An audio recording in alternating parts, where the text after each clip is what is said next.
Hey, today I want to talk to you about whistle screams. Now, I've been trying whistle screams for years. Sometimes I get really nasty sounding whistle screams, sometimes I don't get them at all.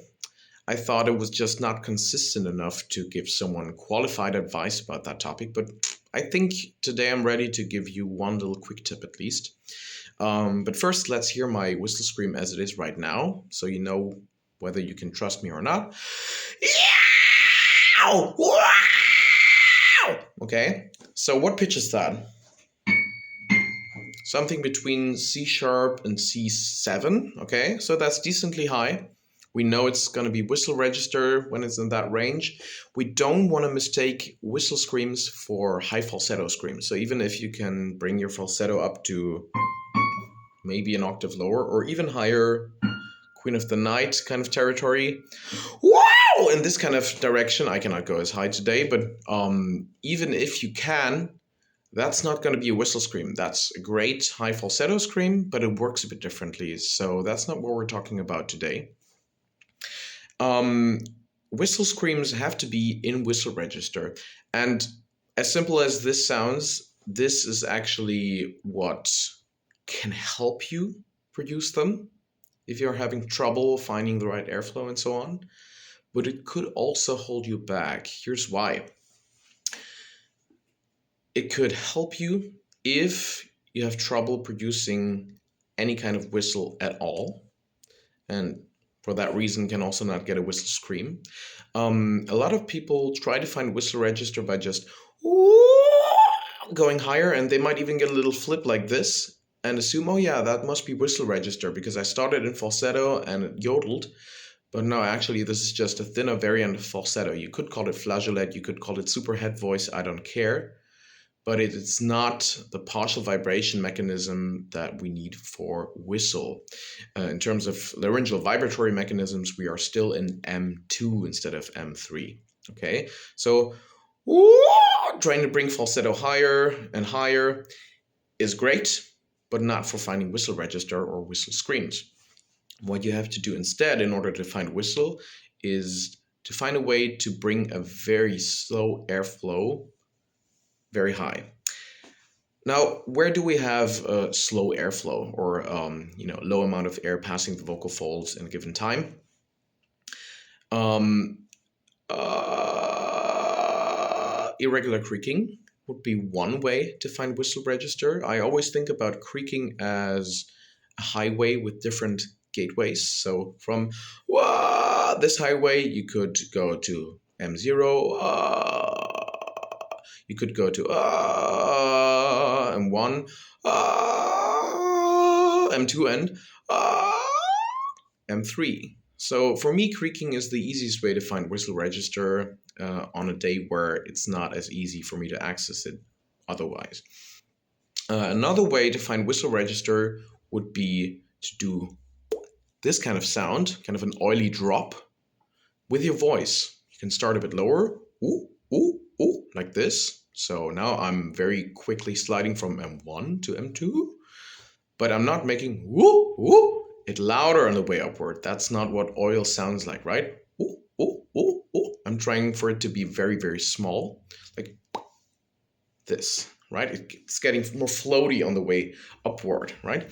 So if you can do that in low range, you can go higher. Ooh, ooh, ooh, ooh.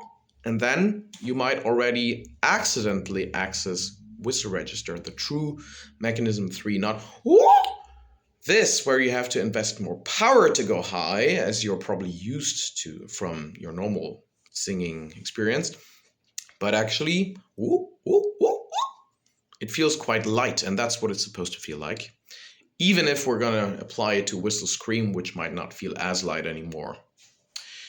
There's a third kind of thing you can do for whistle register, which is find the whistle on ingressive phonation first. So an inhale whistle, like this. Inhales generally are a bit easier to do for most people. That applies to both whistle as well as, creaking. Some people can get pretty brutal inhale fries. So I think the main thing it does is it takes away the worry from breathing and supporting. You don't need to worry about how am I going to control my airflow and so on, because if you have too much air inhaling, you just don't get a sound. So any kind of sound you can get from ingressive phonation is going to have decent airflow. It's harder to over push when you're pulling air in, So finding a whistle ingressively first and then trying to apply that on an exhale. They actually feel very similar to me now, okay? So you need to find real whistle first in order to do whistle screams. But now, how could actually the knowledge of whistle screams being whistle-based hold you back if you can already do whistle, maybe?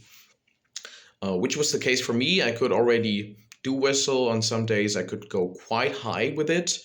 But anytime I started on a note trying to then put a fry scream on it, whistle screams are a variation of fry scream, I would just overconstrict. I would do something like this. My jaw would feel really tense. I would feel all parts of my body, even my feet, trying to contribute. And obviously that's just not a very efficient way. Sometimes it did produce a good sound, but not one that I could sustain for very long.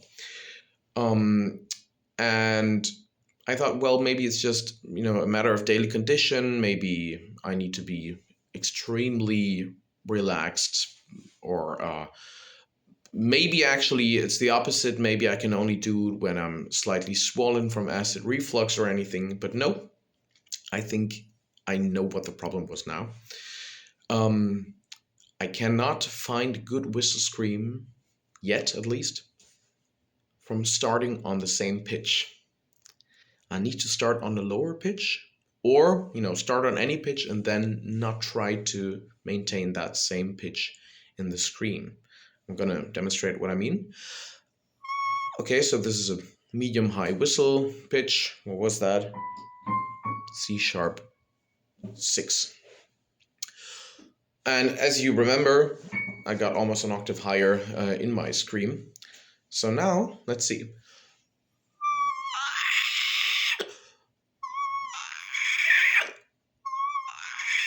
So what I'm doing now is I'm approaching the feeling of a whistle scream. It's not a full scream yet. It's very quiet still.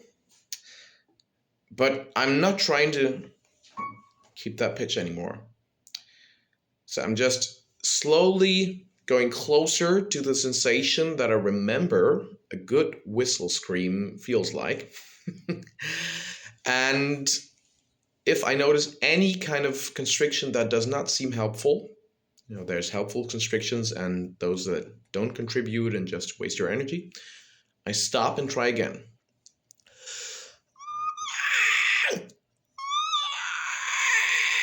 Okay, what I notice now is my tongue wants to do funny stuff. It wants to pull back like that. This could be helpful, but I don't remember it from the actual whistle scream. So now I'm going to try to keep my tongue forward.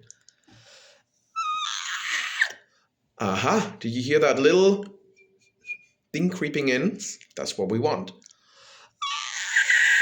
Aha, another little hint of a high whistle scream. Now,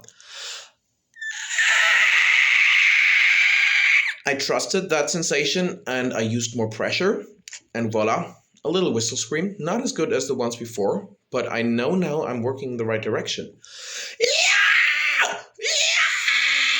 And what happened now? On the first attempt, my tongue wanted to pull back. Yeah, it could see it kind of go there. And then I tried to correct it, but already unnecessary tension had crept in and it didn't work. So now, reset. Let's try again.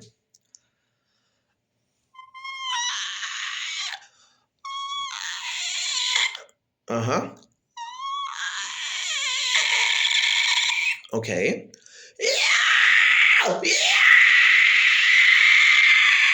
Okay, so that's my whistle scream now. I'm sure there's a lot to improve still, but this is what I think will make my practice sessions much more effective now. I know that I don't have to hit a C sharp 7 in order to scream on a C sharp 7. I don't even have to hit a C sharp 6, you know? I just have to find a good whistle register. This could be lower even.